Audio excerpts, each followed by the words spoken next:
Hello and welcome to our special result day coverage on CNBC-TV18. I'm Parikshit Luthra and with me is my colleague Archana Solanki. 5 hours into counting the votes, trends show BJP is comfortably ahead in Rajasthan and headed for a sweep in Madhya Pradesh. The big surprise is Chhattisgarh. Though it is still a close contest there, the BJP has a built-up significant lead for itself. For the Congress, the lead in Telangana is the only silver lining for now, and it could end up losing the key Hindi heartland state of Rajasthan. Yes, good afternoon Parikshit and good afternoon to our viewers of CNBC TV18 watching this broadcast. The trends are indicating a sweep for the BJP in 3 of the 4 states, with Telangana being the only exception or consolation for the Congress party. The party is also heading for its biggest ever win in Madhya Pradesh, the BJP. Even in Chhattisgarh, where exit polls were predicting a close fight, the Congress seems to be on the back foot, with the BJP emerging as the surprise likely winner. While the Congress is winning in Telangana, the BJP's vote share has risen to 14%. My colleague Santya Gora, who's been tracking these elections very closely and has been reporting from Ground Zero, is joining us on the broadcast. Santya, welcome to the broadcast. The numbers are surprising in Chhattisgarh, BJP leading in 3 states. Yes, absolutely. Actually, Chhattisgarh and Madhya Pradesh, these are the 2 states where the results, the numbers are the most shocking. Talking about Chhattisgarh, Chhattisgarh was a state Congress was more than sure of winning. And even Madhya Pradesh also. In fact, BJP's internal survey gave 130 seats to Congress. So it's very interesting to, analyze and talk about what went wrong for Congress in these 2 states and what worked for BJP. Talking about Chhattisgarh, the brand Bhupesh Baghel, the whole Hamar Chhattisgarh, the regional appeal, the OBC appeal, all these things didn't really work for Bhupesh Baghel. Now, and everything, Archana, changed in the last days of election campaigning, So, and that was the time when the whole Mahadev app was, it took center stage when it came to Chhattisgarh elections. There was ED, there was IT, there were allegations by the Prime Minister in all his rallies continuously, he kept talking about that. He in fact said ki Mahadev ke naam ko bhi nahi choda. So that shows us that to what extent BJP was focusing on the corruption part of Bhupesh Baghel government. Now there is another interesting thing which which could have worked for BJP was the fighting between Bhupesh Baghel and T.S. Singhdev. Remember in 2018 when Congress secured a massive victory at that time, a formula was agreed upon, 2.5 years CM sharing formula. Now, this CM sharing formula is always an interesting thing because obviously Chhattisgarh also did not see it actually materializing. Another example is Maharashtra, when in 2019 Shiv Sena and BJP came, at least Shiv Sena says that we had a similar setup, this is a similar formula, but also there was no implementation of that as well. Talking about Madhya Pradesh, MP ke man mein Modi was the nara which was given. Today also when Shivraj Singh Chauhan started speaking to the media, he actually started with MP ke man mein Modi hai aur ye sabit ho gaya. But he was actually trying to play a little bit modest here, Archana, because it is actually Shivraj Singh Chauhan factor which did wonders for the BJP. Right. Of course, the leadership, Ashwini Yadav and Bhupendra Yadav also cannot be, we cannot forget about that. Rajasthan, BJP knew is going to win. So despite all the infighting, BJP was very confident of winning Rajasthan. Exit polls also to some extent, though they showed a tie, but still they were not as off mark as they were at least for Chhattisgarh. Telangana, BJP again is doing good in Telangana because remember in 2018 it's got only 1 seat, but now the number is far more than that. Very bad day for BRS and KTR for sure. Yeah, for BRS, I would like to say that a lot of people have said that KCR, for his national ambition, somehow put the local issues at the back burner. And you also mentioned a very important point about corruption in Chhattisgarh, where there were direct allegations and the BJP consistently made direct allegations against the Chief Minister as far as the Mahadev scam is concerned, the alleged scam is concerned. Let's talk about corruption in Rajasthan. The opposition has raised the issue of the red diary. How significant do you think the role it played, the idea of red diary, the alleged corruption allegations against Mr. Gehlot? See, talking about, it's a very interesting thing, red diary. See, these kind of things work very well in rallies and, you know, election manifestos also, and the speeches, because there's a very, it appeals to people. Then it was not just that. There were also paper leak scams. In fact, CNBC-TV18, when we were traveling, when we were covering Rajasthan, at that time we spoke to the young people of the state, and we got a sense that how angry the young people were. Talking about paper leak incidents, though even BJP's tenure, there were paper leak incidents, but this time, of course, once again, ED stepped in. There were raids at the Congress President Govind Singh Dotasra right before the election. So that also helped BJP. But paper leak scam was a major thing when it came to corruption. And not just that, Ashok Gehlot's son himself, Vaibhav Gehlot, was facing corruption charges. So BJP, of course, had an upper hand, saying that, oh, we can bring you a clean government. But here we should also rely, the BJP was relying on the pattern of the state, the voting pattern also. Traditionally, Rajasthan never, repeats the party in power. It does not give it back. Yeah. Sandhya, we will return to you, and Sandhya has been getting us that analysis. One thing that the India Alliance will be also watching is the performance of parties like BRS and Congress in this election. Let's go across to Bhopal now. We're joined by ETV's Vasu Chaure. Vasu, thank you very much for joining us. मैं आपसे जानना चाहता हूँ, इस वक्त शिवराज सिंह चौहान कहाँ हैं और आपको क्या लगता है इस बार जो पार्टी का जो कार्यकर्ता है वो क्या चाहता है? वो चाहता है शिवराज सिंह चौहान फिर चीफ मिनिस्टर बने, और लोग क्या कह रहे हैं, ये शिवराज सिंह चौहान की वजह से जीत हुई है, ये मोदी का मैजिक है, क्या वजह है? बिल्कुल, देखिए, बीजेपी ने इस पूरे इलेक्शन कैंपेन के दौरान मध्य प्रदेश में एक नारा दिया था, एमपी के मन में मोदी, मोदी के मन में एमपी। तो कहीं ना कहीं पीएम नरेंद्र मोदी के चेहरे को आगे बढ़कर ये पूरा इलेक्शन मध्य प्रदेश में बीजेपी ने फॉट किया, और इसमें कोई दौराई नहीं। जब मध्य प्रदेश में बीजेपी के सबसे लोकप्रिय नेताओं की बात होती है, चेहरों की बात होती है, तो उसमें मुख्यमंत्री शिवराज सिंह चौहान का नाम निकलकर सामने आता है। लेकिन बहुत इंटरेस्टिंग बात यह है कि बीजेपी के जितने भी मध्य प्रदेश में बड़े नेता हैं, और खासतौर पर जो मध्य प्रदेश से केंद्र में मंत्री हैं, चाहे नरेंद्र सिंह तोमर हो, फग्गन सिंह कुलस्ते हो, प्रहलाद सिंह पटेल हो, इन तमाम नेताओं ने जो है मध्य प्रदेश में चुनाव लड़ा। इसके अलावा सांसदों को भी मैदान में उतारा गया। जो होशंगाबाद कॉन्स्टिट्यूएंसी से सांसद हैं, राव उदय प्रताप सिंह, रीति पाठक, गणेश सिंह जैसे जो नाम है, वो मध्य प्रदेश में चुनाव लड़े। तो मल्टीपल फेसेस पे चुनाव हुआ। कैलाश विजयवर्गीय जो इंदौर 1 सीट से चुनाव लड़ रहे हैं, और वहां से बड़ी एक लीड के साथ वो जो है वो आगे भी चल रहे हैं कांग्रेस के प्रत्याशी से। तो इन तमाम चेहरों के दम पर कांग्रेस ने, माफ कीजिएगा, बीजेपी ने मध्य प्रदेश में चुनाव लड़ा है। और बीजेपी के जो पोस्टर्स मध्य प्रदेश में नजर आए, उसमें एक सिंगल फेस कोई भी नहीं रहा। ये 8-10 नेताओं का जिनका मैंने जिक्र किया, इन सभी के पोस्टर्स जो हैं वो कहीं ना कहीं बीजेपी ने इनको फेस बनाया और इनके चेहरों पर चुनाव लड़ा। और इसके पीछे बीजेपी की स्ट्रैटेजी यही थी कि जो बड़ा नेता जिस एरिया से आता है, फॉर एग्जांपल जो सेंट्रल मिनिस्टर हैं, कृषि मंत्री हैं केंद्रीय, नरेंद्र सिंह तोमर, वो ग्वालियर चंबल से चुनाव लड़े। कैलाश विजयवर्गीय बीजेपी के महासचिव हैं, बंगाल में बड़ी जिम्मेदारी वो निभा चुके हैं, वो मालवा जो कि इंदौर का इलाका है, वहां से वो चुनाव लड़े।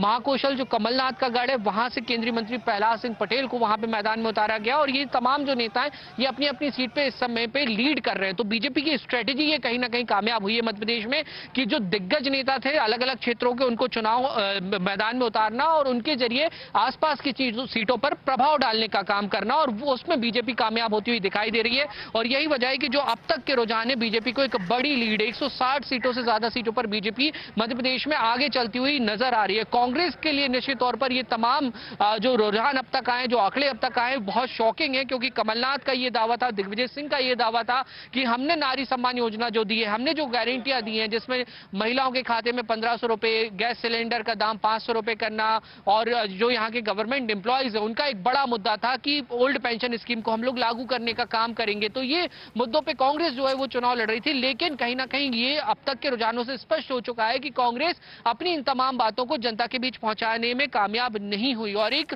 योजना का जिसका ना सिर्फ मध्य प्रदेश में बल्कि पूरे देश में जिक्र हुआ, वो थी बीजेपी की लाडली बहना योजना। बीजेपी लगातार दावा कर रही थी कि लाडली बहना जो है वो बीजेपी के लिए एक्स फैक्टर साबित होंगी, गेम चेंजर साबित होंगी, और वो कहीं ना कहीं अब इन रिजल्ट्स में भी रिफ्लेक्ट होता हुआ दिखाई दे रहा है। जी वासु, आप हमें ये बता सकते हैं अभी आप इस वक्त कहाँ हैं और उस वक्त माहौल कैसा है? क्योंकि लगभग जो रुझान है वो ये बता रहे हैं कि 3 राज्यों में बीजेपी की सरकार बनती हुई नजर आ रही है। अगर आपके आसपास किसी भी पार्टी का माहौल जो दिख रहा है, चाहे वो बीजेपी का शोर हो या कांग्रेस का सन्नाटा हो, कुछ बता सकते हैं क्या हो रहा है आसपास? एक्चुअली देखिए, मैं भोपाल का जो काउंटिंग स्टेशन है, मैं उसके बाहर इस समय मौजूद हूं। अंदर काउंटिंग जो है वो चल रही है और भोपाल के जो प्रत्याशी है वो अभी अंदर बैठे हुए हैं और अपने अपना जो टेबल है, काउंटिंग टेबल है, वहां पर नजरें बनाए हुए हैं और लगातार जो आंकड़े, जो फिगर्स है वो अपडेट हो रहा है। बिल्कुल ठीक है आपने। कांग्रेस दफ्तर का सूरत हाल मैं बताऊं आपको तो इस वक्त कांग्रेस दफ्तर में सन्नाटा छाया हुआ है। हालांकि दिग्विजय सिंह कमलनाथ वहां पे अभी भी मौजूद है, लेकिन बीजेपी ऑफिस में जश्न का जो माहौल है, जश्न की जो तस्वीर है वो वहां से समझ में सामने आने लगी है और लगातार बीजेपी के जो कार्यकर्ता है वो वहां पर पहुंच रहे हैं, जश्न मना रहे हैं। नेता जो है एक दूसरे को बधाई देते हुए नजर आ रहे हैं। मुख्यमंत्री शिवराज सिंह चौहान भी प्रदेश कार्यालय पहुंचे, वहां उन्होंने तमाम कार्यकर्ताओं से मुलाकात की। बीजेपी के जो स्टेट प्रेसिडेंट हैं वीडी शर्मा, जो यहाँ के संगठन महामंत्री हितानंद शर्मा, अश्विनी वैष्णव जो सेंट्रल मिनिस्टर हैं और जो मध्य प्रदेश के प्रभारी भी बीजेपी के लिए, उन्होंने इस पूरे इलेक्शन में एक बड़ा रोल प्ले किया। तो वो भी यहाँ पर मौजूद रहे बीजेपी के वॉर रूम में। Right, Archana, a ground report from Vasu Chaure in Bhopal. Of course, lots going in favor of Shivraj Singh Chauhan, but we're getting voices right now from the ground, aren't we? Yes, so Shivraj Singh Chauhan has given a reaction and so has Mr. Sindhya. Let's listen in. सब बोल दीजिए, लाडली बहना ने जिताया आपको। प्रधानमंत्री नरेंद्र मोदी जी के प्रति जनता का महिलाओं ने प्रेम और जिताया, विश्वास, बहनों का भी बहुत आशीर्वाद मिला। मैं केवल एक चीज कहना चाहता हूं पल्लवी जी, और मैंने सदैव कहा है, भाजपा की डबल इंजन की सरकार, केंद्र में प्रधानमंत्री नरेंद्र मोदी जी, प्रदेश में भाजपा का एक एक कार्यकर्ता, मुख्यमंत्री शिवराज सिंह जी की जन कल्याण योजनाएं, जमीन से जुड़ी हुई भारतीय जनता पार्टी, लोगों के दिल के साथ जुड़ी हुई, और आज आपके चैनल के द्वारा मध्य प्रदेश के एक एक जन जनार्दन को मैं प्रणाम करना चाहता हूं। मध्य प्रदेश की जनता को तो दिल प्रणाम की गहराइयों से मैं देना चाहता हूं कि उन्होंने विकास और प्रगति का पथ चुना है, उन्होंने सत्य का पथ चुना है, और सदैव मैंने आपको कहा है कि सत्य परेशान हो सकता है लेकिन सत्य पराजित नहीं हो सकता। कांग्रेस को कुछ तो कह दीजिए। कांग्रेस को मैं केवल इतना ही कहना चाहता हूं कि जो लोग कद की बात करते थे उनको जवाब ग्वालियर चंबल संभाग ने दे दिया उनके कद का, और पूरे मध्य प्रदेश ने उनको जवाब दे दिया है उनके कद का। Last time I met you, I told you that Congress would want to take revenge from you because I remember when I interviewed Congress leaders by Mr. Kamal Nath, Digvijay Singh, they said what you had done was धोखेबाजी and जनता जवाब देगी. Today anything to them? मैं केवल इतना ही कहना चाहता हूं, मेरे दिल में किसी के प्रति दुर्भावना नहीं है। जो मुझे गाली देते हैं, जो मेरे लिए अनेक अनप शनप शब्दों का इस्तेमाल करते हैं, जो मुझे कई शब्दों का इस्तेमाल करते हैं जो मैं अपने कभी जिंदगी में किसी के विरुद्ध नहीं करता, उन सभी को मध्य प्रदेश की जनता ने। Mr. Rahul Gandhi had called the Prime Minister Panoti. The Congress ran a hashtag Panoti. Anything you want to say to Rahul Gandhi at some मैं point? सबको ये कहना चाहता हूं कि जनता ने सबको अपना कद का जवाब दे दिया है। एक तरफ प्रधानमंत्री जी का कद, दूसरे तरफ पूरा I.N.D.I.I. का कद। मुख्यमंत्री बनेंगे आप? मैं भारतीय जनता पार्टी का कार्यकर्ता हूं। इस जीत का श्रेय प्रधानमंत्री जी को जाता है, गृह मंत्री जी नड्डा साहब को, शिवराज सिंह जी को, बीडी शर्मा जी को, और भाजपा का एक एक कार्यकर्ता को जाता है, जिसमें मैं अपने आप को शामिल करता हूं भाजपा के कार्यकर्ता के रूप में। Right. Also, Archana and Sandhya, you know, Jyotiraditya Scindia, his camp and people close to him are treating this as his victory in a way, because the places where his loyalists were there or where he campaigned heavily, we're getting a sense from BJP sources that it's 15-1 on BJP versus Congress in these seats where Scindia had campaigned a lot. And in a way, they feel that Jyotiraditya Scindia has been able to give an answer to the Congress party as well, as he was trying to settle scores in that interview as well. Let's go across to all our guests right now. We've got senior journalist Sanjeev Srivastav. We have AIMIM national spokesperson Varis Pathan, BJP national spokesperson Charu Pragya, and Congress spokesperson Sujata Paul. Varis Pathan, if I can begin with you, what do you think has gone wrong for the BRS this time? Do you think it was anti-incumbency, voter fatigue, agrarian distress? And what is the larger national picture that emerges from this election, according to you? Varis Pathan.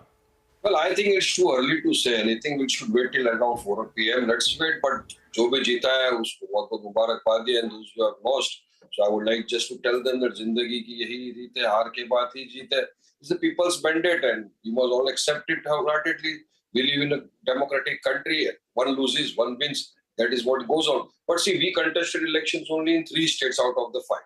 We in Madhya Pradesh, we contested only on 3 seats. In Rajasthan, we contested on 8 seats, and in Telangana, our home crowd, we contested only on 9 seats. And out of the 9 seats, what feedback I am getting is that on the 6 seats, we are leading. The other 3 seats also, there's a tough competition going on, and that's what we will wait till for. But the mood of the nation, mood of Telangana people is clear. They have voted for the Congress, but let me tell you, BRS or the KCR party has tremendously done great work for development in Telangana. In the last 10 years, KCR worked really very hard, but somehow or the other, he could not garner the support of the people, and the result is before the entire Telangana state. So we will accept the thing, but we'll work hard, we'll introspect what is to be done. But let me tell you, sir, wherever the BJP and the Congress are two sides of the same coin. I've been saying this since last 1 month. I was there present in Telangana, and on many of the seats where our party candidates were contesting, the Congress and the BJP came together to ensure that our candidates don't win. In Goshamel, the Congress gave a dummy candidate so that Raja Singh could win. Even in Nampally constituency, the BJP never came there for campaigning also, so ensured that our candidates, they lose. On the day of the polling, there were some ruckus going on there. Some people came there to see that nobody goes there for polling vote. So these all things are there, but we will introspect. I don't blame anybody now. It's not a time to blame game, but we will have to introspect and see that what went wrong, what went right. But as far my party is concerned, the MIM, we have done tremendously well, and now we will wait for the result at 4 p.m. Let's see the final outcome of what is happening. Because I think my 6 seats we are leading, sir, amongst the 9. And 3 each, there is a tough fight going on between Abhi and the Congress party. But I am sure that we will come out. Introspect is required. That's what Mr. Pathan said. I want to go across to Mr. Sanjeev Srivastava. So what I want to know is, as far as these elections are concerned, especially Rajasthan and Madhya Pradesh, now BJP, looks like BJP is doing wonderfully, especially in MP, and performance in Rajasthan is also good. But talking about who is going to be the CM, is BJP going to face the problem of the surplus? Too many candidates, very senior leaders from the local leadership as well as national leadership. So I think it's a great question, because at least in terms of Rajasthan, I have always maintained that the only riddle in this election is that when the BJP wins, who will be the chief minister? Because Vasundhara has not been promoted wholeheartedly. She has not also been kept on the sidelines wholeheartedly. So I think these numbers puts an old war horse and a veteran like Vasundhara somewhere on the front line in Rajasthan, because the margin of victory is not very huge. 107 is not a big number. If it was 115 plus, I would have said anybody of Mr. Modi's choice. But now it can be either Vasundhara Raje or another old veteran who has acquitted himself very well elsewhere. Chhattisgarh in charge, Om Mathur, who has 40 years experience, understands Rajasthan very well, knows the workers, each constituency very well. So I would think Vasundhara Om Mathur would be somewhere the front runners. High Command's choice could be Gajendra. So let's see. But these numbers suggest that BJP, the central leadership, may end up going in for a compromise. They may not insist on their own candidate. MP has been a huge surprise, but MP was looking like going the BJP's way towards the last fortnight. But this kind of a margin, this kind of an up move completely stumps you. And Chhattisgarh, you haven't mentioned. Chhattisgarh has come out of the blue. It's a bolt from the blue. So at least in the Hindi heartland, central India, BJP has reinforced its imprint, and it augurs very well for the party vis-a-vis the next year's national elections. Right. Thank you, Mr. Srivastava, for weighing in on why these 2 states are crucial and the trends that they show. BJP is leading in the 3 states, while Congress is likely to back Telangana. We'll have to wait and watch. On that note, what we'll do is we'll quickly slip into a short break. Please don't go away. We'll be back with the numbers and the big verdict 2023.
upset for the Congress in the state of Chhattisgarh. But let's go across now to Bhagpat Karat, Minister of State for Finance. He's joining us on the phone. Mr. Karat, thank you very much for joining us. The big picture that is emerging, according to you, क्या लगता है आपको जो BJP की जो जीत हम देख रहे हैं 3 स्टेट्स में, स्पेशली छत्तीसगढ़ में, क्या रीजन है आपकी वजह से?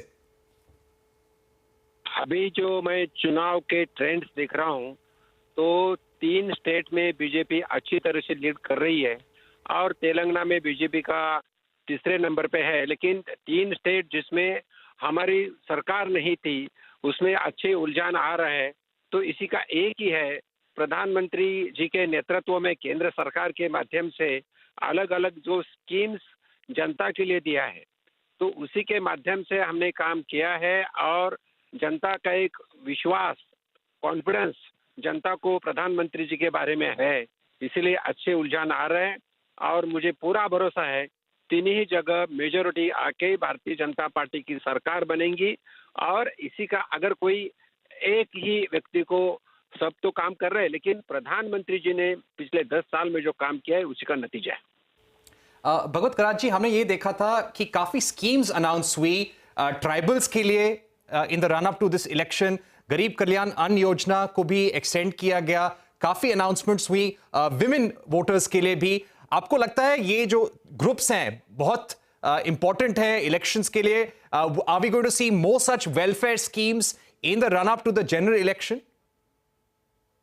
नहीं, इसी में क्या है कि जनरल इलेक्शंस में तो इलेक्शन का तो 1-2 महीने का रहता है, लेकिन माननीय प्रधानमंत्री जैसे प्रधानमंत्री बने उसी टाइम्स को मैं बताना चाहता हूँ कुछ स्कीम्स ऐसे है तो ये देश का last citizen in the poor line means Antyodaya जो स्कीम बोलते हैं, गरीब से गरीब आदमी को मदद कैसा करना, जिसमें प्रधानमंत्री जनधन योजना है, इसके माध्यम से 50 करोड़ से भी ज्यादा लोगों का अकाउंट बैंक में खोला है जो पहले नहीं था, जो जीरो बैलेंस अकाउंट बोलते हैं। उसके बाद जो रास्ते पे काम करने वाला मजदूर है, स्ट्रीट वेंडर, तो ये स्ट्रीट वेंडर को भी 80,000 रुपए का मदद मिलता है जिसको कोलैटरल कुछ लगता नहीं है। आपने खुद बता दिया गरीब कल्याण योजना है। तो हर क्षेत्र में जो समझो उद्योजक है लेकिन उसके पास कोलैटरल देने के लिए कुछ नहीं है, कुछ उद्योग करना है, कुछ बिजनेस करना है, तो मुद्रा लोन जैसी योजना है। उतना ही नहीं तो लेडीज के लिए भी अलग अलग स्कीम्स है। आपने ऐसा मेंशन किया ट्राइबल एरिया में भी अलग अलग स्कीम्स है, पर्टिकुलरली ट्राइबल एरिया के बच्चों के लिए एकलव्य स्कूल जैसी योजना है। तो हर सेक्शन का, सोसाइटी का सेक्शन को मदद कैसा मिली, इसी के बारे में प्रधानमंत्री जी ने जो स्कीम्स, सैकड़ों स्कीम्स है और सैकड़ों स्कीम के माध्यम से सबको साथ मिल रहा है, सबका विकास हो रहा है और सबका विश्वास भी पा रहे हैं। और इतना ही नहीं तो सबका प्रयास भी है। हम ऐसा नहीं बोल रहे कि स्कीम दिए, स्कीम लेने के बाद लोगों को विश्वास हुआ है। तो एक भारत एक विकसित राष्ट्र बनने जा रहा है। मैं एमओएस फाइनेंस हूँ, मैं आपको बताना चाहूंगा इंटरनेशनल मॉनेटरी फंड्स का अगर आप रिपोर्ट देखें तो 13.5 करोड़ जनता पॉवर्टी लाइन से ऊपर आई है, तो उनका रिपोर्ट है, हमारा रिपोर्ट नहीं है। तो ये अलग अलग स्कीम के माध्यम से हमारा देश का विकास हो रहा है। और एक नई बात जो बताना चाहता हूँ, माननीय 15 नवंबर को माननीय प्रधानमंत्री जी के नेतृत्व में ट्राइबल एरिया झारखंड में जाके एक विकसित भारत संकल्प यात्रा किया है। एक विकसित भारत संकल्प यात्रा में रूरल एरिया और अर्बन एरिया में जो स्कीम्स है वो नीडी लोगों के पास कैसा जाना, उसके लिए भी यात्रा निकली है, जिसके माध्यम से लोगों को बेनिफिट हो जाएगा और जो लोग पिछड़े इकोनॉमिकली लोग हैं, भगवत करात जी, उनका विकास हो जाएगा। एक सवाल आपसे और पूछ सके, मेरे कॉलीग्स हैं यहाँ, वो भी आपसे सवाल पूछना चाहेंगे, लेकिन मैं आपसे पूछना चाहूंगा कि अगर अनफिनिश्ड एजेंडा हो, आप एमओएस फाइनेंस है, काफी स्टेप्स लिए गए हैं ईज ऑफ बिजनेस के लिए, जितने भी स्टेट्स की हम बात करें, चाहे गरीब हो, चाहे ट्राइबल हो या किसान हो, उनके लिए कुछ ना कुछ किया गया है। अगर आपसे मैं पूछूं एक अनफिनिश्ड एजेंडा जिसपे कुछ अगले महीनों में काम होगा, वो क्या होगा आपके हिसाब से?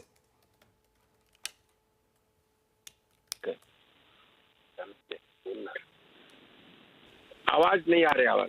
हाँ भगवत करात जी, मैं आपसे पूछ रहा हूं कोई अनफिनिश्ड एजेंडा आपके हिसाब से, जो काम आप वेलफेयर के लिए करना चाहेंगे, सरकार काम करेगी अगले कुछ महीनों पे? इसमें मैं एक ही बताना चाहता हूँ, अलग अलग स्कीम का अगर इम्प्लीमेंटेशन अच्छे तरह से हो गया तो हमारा गरीब से गरीब आदमी का भी विकास हो सकता है, जो नीडी आदमी को मदद मिल सकता है। और अलग अलग स्कीम्स हम ज्यादा से ज्यादा पेनिट्रेशन कैसा हुए, और पेनिट्रेशन ही नहीं तो उसका सैचुरेशन कैसा हुए, और सैचुरेशन के बाद इन लोगों को में समृद्धि कैसा है। जैसे हेल्थ स्कीम में बताना चाहता हूँ, आजकल कोई भी बीमार आदमी है और उसको हॉस्पिटल जाना है तो पैसा लगता है, लेकिन प्रधानमंत्री जी के नेतृत्व में आयुष्मान भारत स्कीम है, बहुत ही महत्वाकांक्षा स्कीम है, जिसमें 50 करोड़ लोगों को 5 लाख रुपीस का इंश्योरेंस है, और इसके माध्यम से हेल्थ सुधर सकती है। उतना ही तो जन औषधि स्कीम है, जिसमें जो मेडिसिन है, जो मेडिसिन 1/10 रुपीस को मिलती है, जो ब्रांडेड के बजाय जेनेरिक औषध लिया तो। ऐसे अलग अलग स्कीम्स मैं बताना चाहता हूँ, लेकिन टाइम नहीं है, मुझे भी पता है। सिर्फ इतना ही बताना चाहता हूँ कि अगर ये स्कीम का सैचुरेशन हो गया तो हमारा भारत एक विकसित राष्ट्र बनाने का जो संकल्प माननीय प्रधानमंत्री जी के नेतृत्व में हो गया, सबको काम करना पड़ेगा और हम संकल्प जल्दी ही पूरा कर सकेंगे। और इसी का ही रिजल्ट है, जो उलझन आ रहे हैं, जो रिजल्ट आ रहे हैं, तो लोगों को एक माननीय मोदी साहब के ऊपर विश्वास, काम करते हैं, गरीबों के लिए काम करते हैं, सभी सेक्टर के लिए अच्छा काम हो रहा है। जी, हमसे बात करने के लिए बहुत बहुत शुक्रिया कराज ji. Now I want to bring in miss Charu Pragya. Charu, what I want to know from you is now at least MP and Rajasthan, of course, very good number for BJP, especially in Madhya Pradesh. But we are also talking about the problem of surplus here. The thing which I want to talk about is Rajasthan and MP, BJP High Command, brought in union ministers, MPs, and in fact, Kailash Vijayvargiya also, the General Secretary. Now, when the results are out and even local leadership has delivered, especially in Madhya Pradesh, how are you guys going to accommodate all these people? Because recent example, I want to talk about, Miss Pratima Bhaumik from Tirupura, who is an MP, fought elections, won and resigned from MLA and went back to the, being the MP. So BJP brought her in, took her back. It was as required basis. Talking about MP and Rajasthan, what exactly is going to happen? Because there are too many people, how is BJP going to accommodate? Will we see the MPs and union ministers returning back to the centre or staying back? So ours is a cadre-based party. Let me first begin by thanking everyone and congratulating everyone who's worked round the clock over the last not just a couple of months but a whole 5 years to ensure this thumping victory for BJP. The tallest leaders from our party have worked shoulder to shoulder with the youngest and the junior most Karyakarta, and that is what ensures a good result on a day like this. You're right, there have been a lot of people who've been fielded from the centre. There will be some responsibilities which will have to be looked at again. But we are a very disciplined party, and it's always all hands on deck for every single election. Whatever happens afterwards is going to be a decision of both the party and the concerned winning MLA.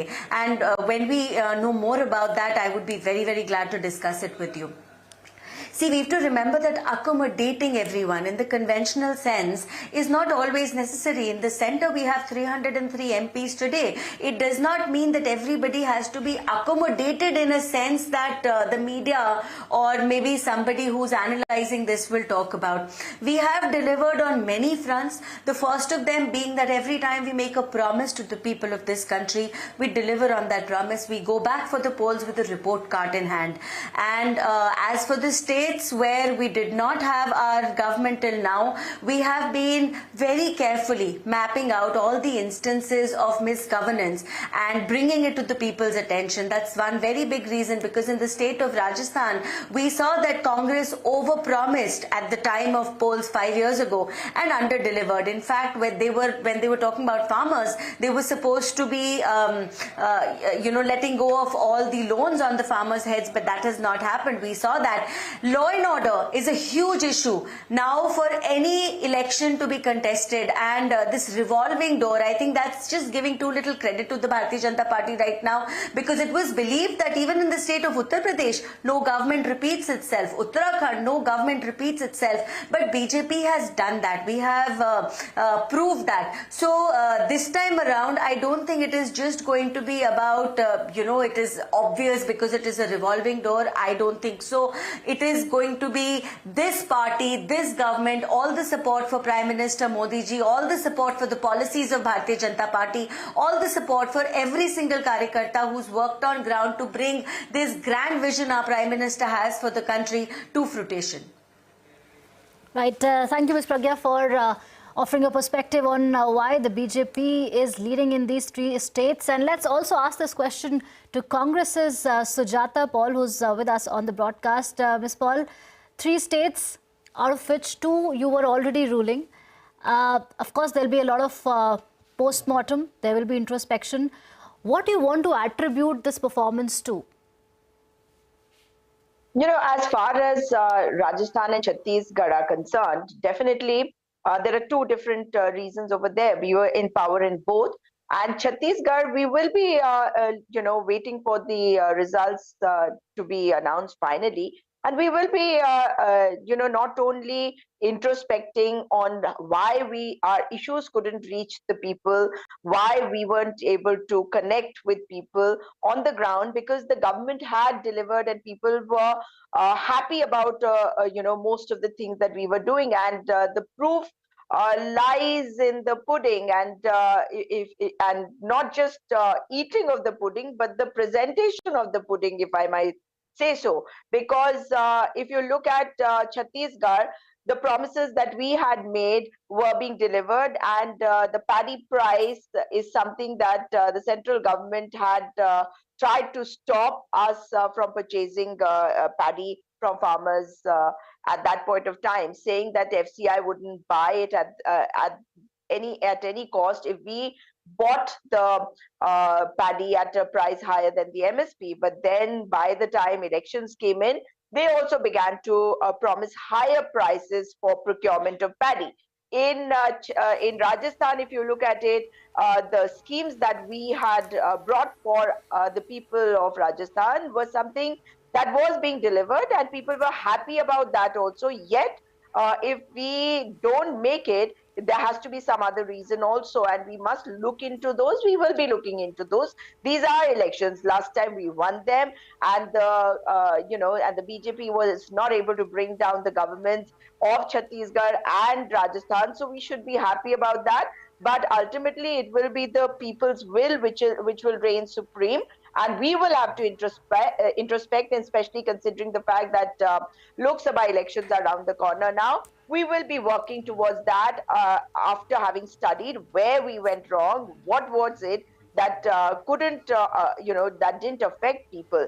Was it the choice of the candidates? Because that is something that has been discussed also. So maybe we need to go back to the drawing board and try to figure out what is wrong. But we will still be waiting till 4 o'clock, till the picture is absolutely clear on the margins, on the vote share. Because last time, whatever the vote margin was, it has increased from that. And the vote margin has always been very low in Rajasthan especially. So we will be looking into it. In the Bastar area of Chhattisgarh, for example, we always made a very strong mark, but this time definitely something is wrong in that region as well. Now coming to Madhya Pradesh, of course, whoever wins is the person who has been able to connect with people.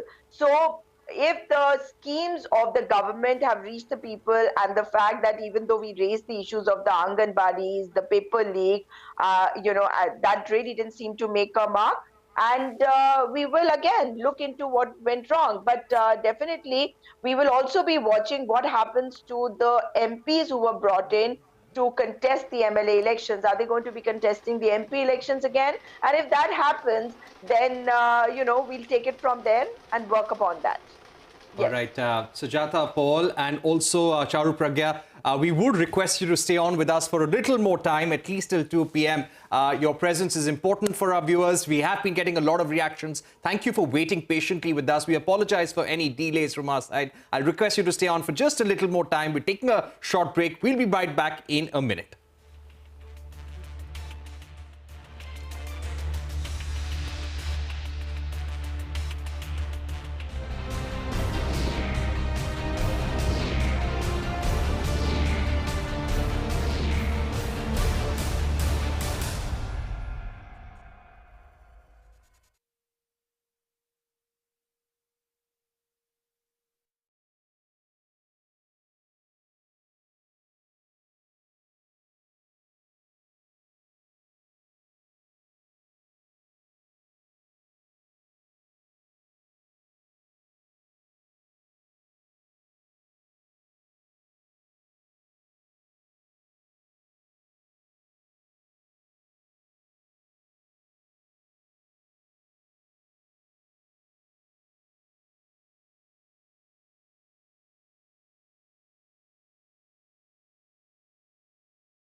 Welcome back. We here at CNBC-TV18 continue to track the results of these extremely crucial state assembly elections, also known as mini Lok Sabha elections. I want to bring in Ms. Sujata Paul. Ms. Paul, as you were speaking to my colleague Archana, you mentioned that how Congress has delivered when it came to welfare schemes in Rajasthan.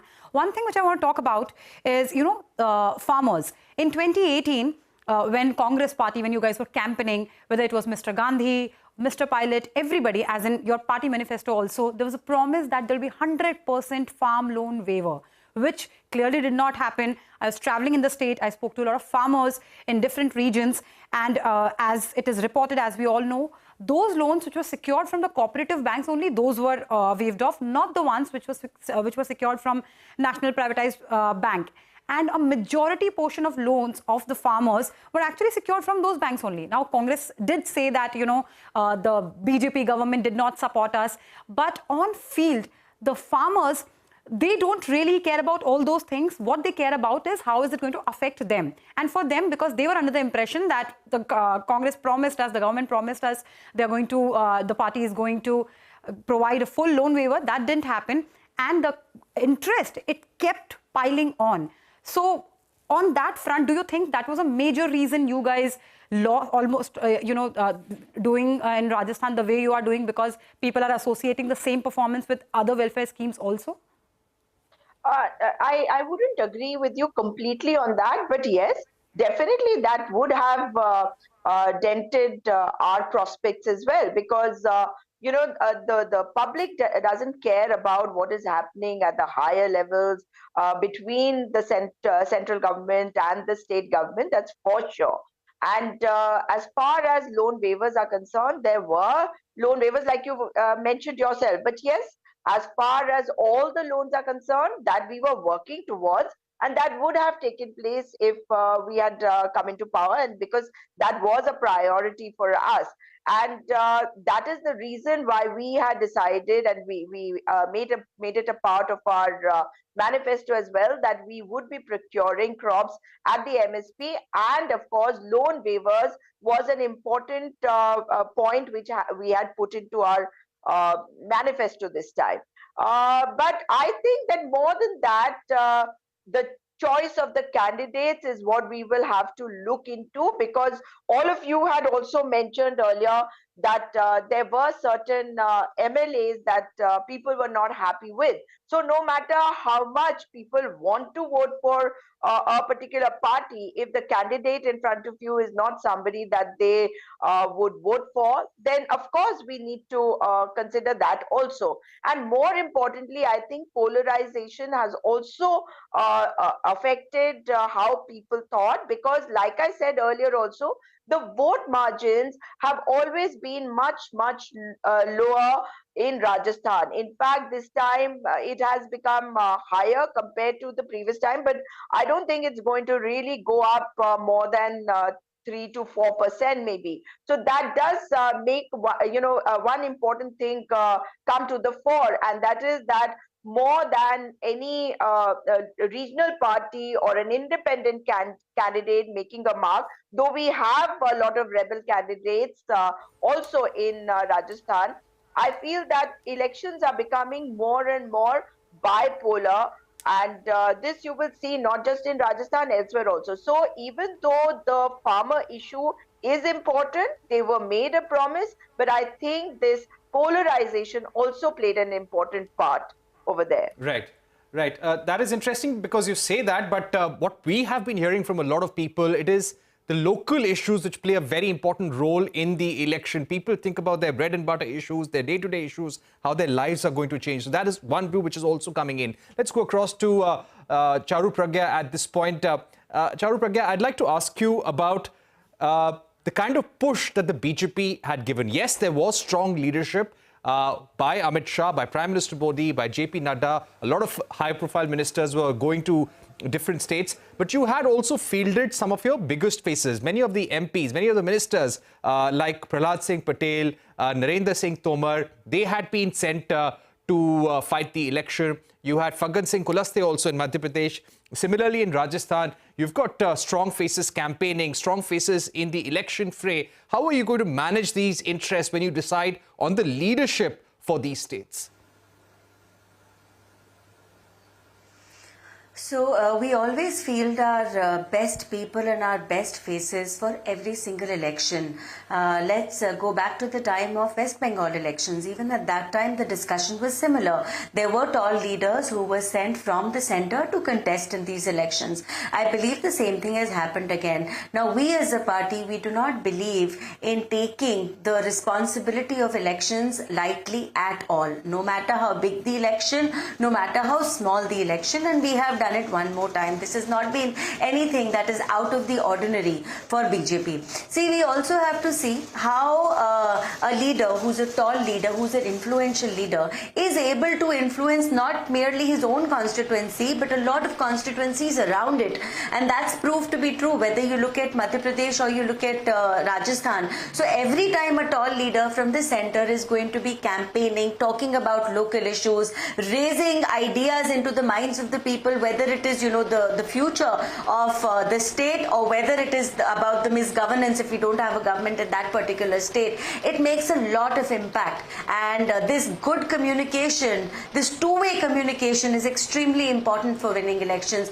Just now, Ms. Paul was saying that there was an issue of polarization and Congress delivered, but she seems to forget that in both the states where they had their government, Rajasthan was the highest number of rape cases against women, and also the highest amount of unemployment rate in the whole country was in Rajasthan. So I don't think this is about polarization or trying to be very, very superficial about deeper issues. You cannot make a promise and say 5 साल के लिए हमको और चुनो, उसके बाद हम कर्जे माफ करने के बारे में सोचेंगे. That's not how it happens, because in Uttar Pradesh also it was one of the planks for BJP, not right now, but in 2017 when we said that there was a lot of issues with sugarcane farmers. If you have a will and an intention of delivering to the people, you find a way to do it. Also, there is a difference between good governance. There's a lot of difference between trying to be a welfare state and wanting to give out freebies. And in Congress's case, they do not calculate what is the amount that lies in the government coffers before they make tall promises before elections, and then they go on to realize that there's no way anybody could fulfill them. Right. Charu, please hold that thought. I'm going to also ask you about why yet another state, yet again in South India, has resisted BJP. But before that, let's go to my colleague Danish Anand, who's reporting from outside BJP headquarters in the national capital. Danish, 3 states most likely in BJP's kitty. Could you help us understand the mood? Because by now, the visuals are there. People know that BJP is celebrating and how. Please give us a mood check. Well, yes, it is. You're right that BJP is leading in 3 states right now. And as far as the mood at the BJP headquarters is concerned, well, the praise has started to crowd up. Several union ministers are here. Piyush Goyal was here some time back, and he also told us that what really worked in the favor of BJP in all these 3 states. Besides that, Union Minister Jitendra Singh is also here, and Smriti Irani has also just walked in. As far as celebrations are concerned, well, the celebrations haven't begun yet at the BJP headquarters, but we can see that the celebrations are happening at different offices of BJP across the country. But talking about this place, well, it is expected that Prime Minister Narendra Modi will also come here post 5 to 6 p.m. and he will talk to all the Karyakartas that have worked throughout the past few months. And that is why we are seeing that despite whatever result came out in the earlier numbers, the trends that were visible, but now things are completely turned in BJP's favor. So celebrations will begin soon. We can hear the Karyakartas. They're approaching. All the Karyakartas from Delhi have been mobilized, and they're expected to reach the BJP headquarters soon so that the celebrations can begin. Happening.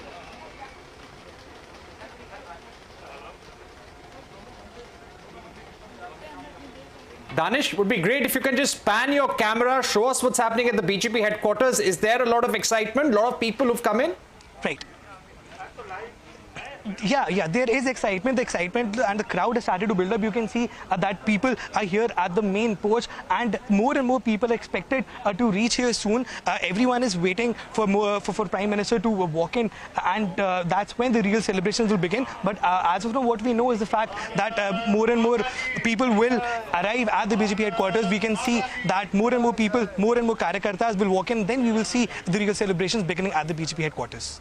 Okay, we're taking a break now, Danish. Thank you for getting us that report. Of course, there will be the Prime Minister's visit, and we would be asking Charu Pragya more about that in terms of what could be the Prime Minister's message, the road ahead from here. And also, we will be returning to Sujata Paul of the Congress Party to understand what kind of introspection and what kind of work the Congress would be doing here onwards. We're taking a short break, right back on CNBC TV 18 with our colleagues and our election team.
Welcome back. We at CNBC TV18 are here to bring you all the important updates of these extremely important state elections. I want to bring in Ms. Sujata Paul. Ms. Paul, my question to you is specific to Chhattisgarh. This was a state which Congress was more than sure of having in its kitty. When we were traveling to, when I was there in Chhattisgarh, Congress's chances were very high. In fact, when I interviewed Mr. Bhupesh Baghel, he said that "Ab ki baar 75 par." That was the slogan. What went wrong? And something went wrong clearly in the last days of the election, because whether it's the exit poll or your own internal surveys, you were not expecting this kind of a loss. What went wrong for Congress in Chhattisgarh? That's a very good question, and I would just say that in all the three states, we've got to really go back to the drawing board and look at the people that we have selected, the candidates that we put forth, because on the one hand, you have, like Ms. Pragya was just talking about, how they bring in the very best, forgetting that those same people might have to go back to contest the Lok Sabha elections, in which case people do tend to suffer. But like I said, for Rajasthan, people don't care about these things. They just see who is it in front of them. So it is possible that even though Mr. Bhupesh Baghel and his schemes really resonated with people, there were people who should have been replaced by other candidates. But all of these things, success, like has many fathers, and failures have none. So we will have to go back to the drawing board to see whether that also has played an important part. Because in the Bastar region, for example, where we always had a strong foothold, there if we have lost, the BJP, I was listening to the BJP on another channel, and they said, oh, because it was Ms. Murmu who has been made the honorable president, that is the reason. But I don't really think so. I also think that the candidates who were selected, it is possible that they've been there for some time, and you have another new face in the form of somebody who's not been in power or who's been brought in from the center. And that is a strategy which the BJP did use in Madhya Pradesh to its advantage. And let's just work that out before I make any comments on that. So I feel that could be one important thing, because the schemes is not something that did not resound with people. People appreciated it. Even the BJP, by getting points like the paddy price and other things, the price of cylinders, etc., into their manifestos across the states, has proved that our schemes were really working on the ground. So the same applies for Chhattisgarh. Right. All right. Let's also get in a word from the BJP spokesperson. Ms. Pragya, I want to ask you something. While, yes, there are many reasons for you to celebrate today, but do you think for BJP this is yet another blow to its southern aspirations, given one state after another in South India has rejected the BJP?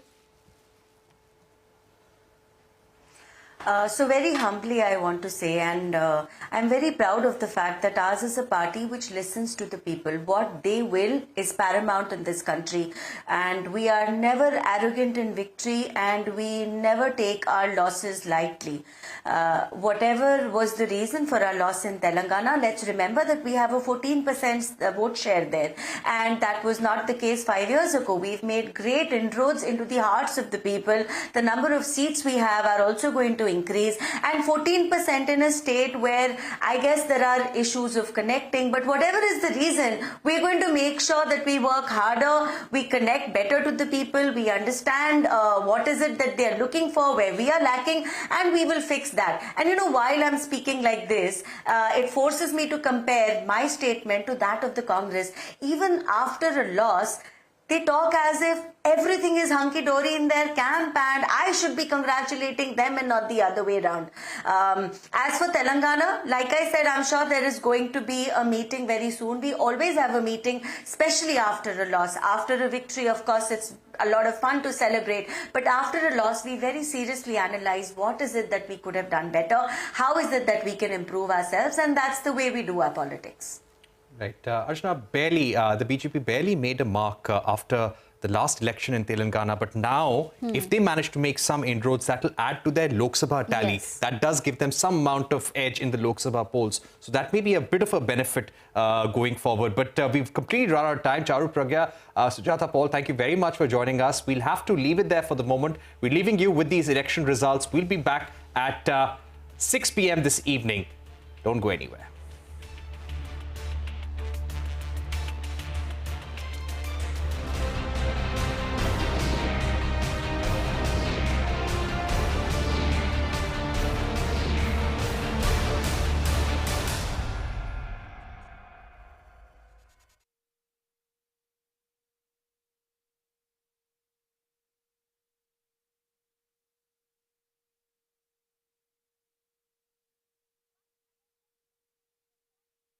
Raj Singh Chauhan is speaking. Let's go ahead and listen in to what Mamaji is saying.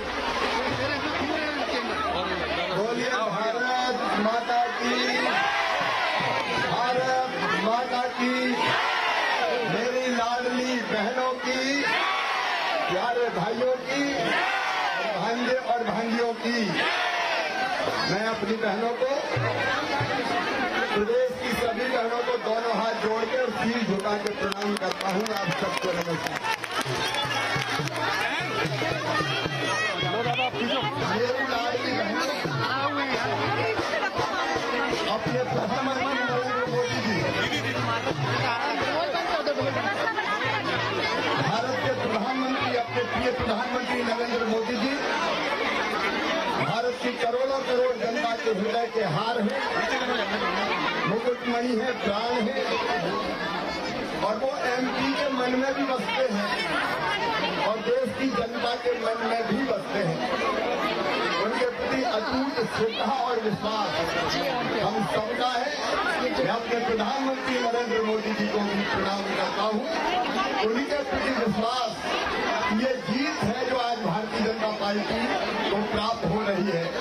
और मेरी बहनों, आपने जो प्यार दिया, आशीर्वाद दिया, जो स्नेह दिया, उस आशीर्वाद को मैं बार बार नतमस्तक होकर प्रणाम करता हूँ।